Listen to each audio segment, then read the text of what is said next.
Assalamu alaikum doctors. In this video, I am discussing a recall communications. Talk to mother who wants to screen her child for meningitis. So that is actually the task is that mother of a 6-year-old child, her son is one of the school fellow. 1 year senior him is suffering from meningitis and is admitted to our acute and emergency department. She has come for the checkup of her son in our A&E who is having flu for 1 week, cough for 1 week, 1 day, but no fever, and rash so found to have upper respiratory tract infection that is viral. But she is worried that her son might also be having meningitis. Insisted to give him antibiotics, wants to break the confidentiality of the other child. So spikes her hair, introduce, ask her understanding and why she is worried about meningitis. Examine the child and history and examination does not suggest meningitis. Likely reassure and arrange for follow-up whenever needed. Check if convinced, any doubt or is summarized. So how can we do that? As usual, IRCAP. Talk about the symptoms of meningitis which not found in early. So after checking previous knowledge, sudden onset of fever, headache, stiff neck, skin rash, abnormal movement, seizure, decreased appetite, confusion or difficulty in concentrating.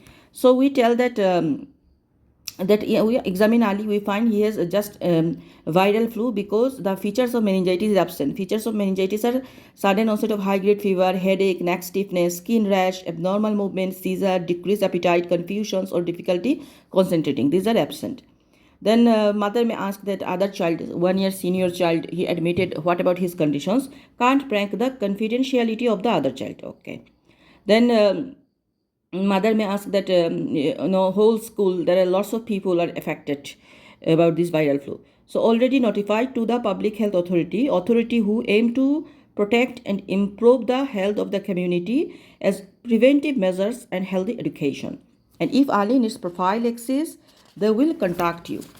So if lots of students are already affected, they will tell that that is we already inform the public health authority. So which case mainly we notified? If asked confirmed case like clinical diagnosis and confirmed lab plus positive blood culture sensitivity, meningococcal PCR, gram-negative diplococci. Probable case are clinical diagnosis plus some lab, but the consultant and microbiologist suggest meningitis. Possible cases are clinical diagnosis plus positive lab in non-sterile area, but consultant and microbiology don't support meningitis, will not be notified. So define then who are considered close contact. If mother asks, so who are close contact in this case? People living in the same house. Number one, people living in the same house. Prolonged contact to with a case. Students in the same university or class sharing food or materials. Transient time of exposure but childminder who take care of the child.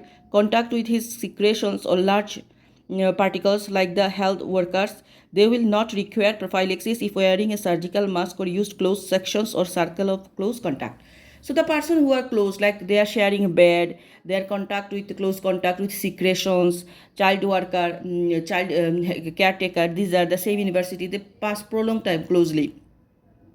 Another thing, the health worker, but if the health worker wearing mask, PPE and proper protection, then they don't need. So these are needed, the considered to be close contact, we give the protections. So what is the prophylaxis? It is a start as soon as possible in the first 24 hours, even up to 4 weeks. Meningococcal, we are giving ciprofloxacin single dose, all ages, and Haemophilus influenza, we are giving rifampicin less than 10 years. Then public health notifications, pneumococcal, meningococcal, and Haemophilus influenza.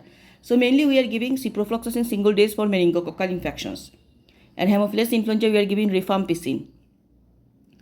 Then mother may be asked that why you are not giving, this is a single dose, why you are you waiting for that he developed the feature, then you give the antibiotic prophylaxis, it is just a single dose, blah blah blah.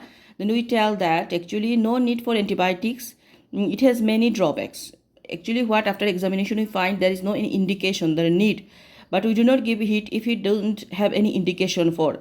But if any time he develop meningitis, unusual using the antibiotics, this causes resistance to develop.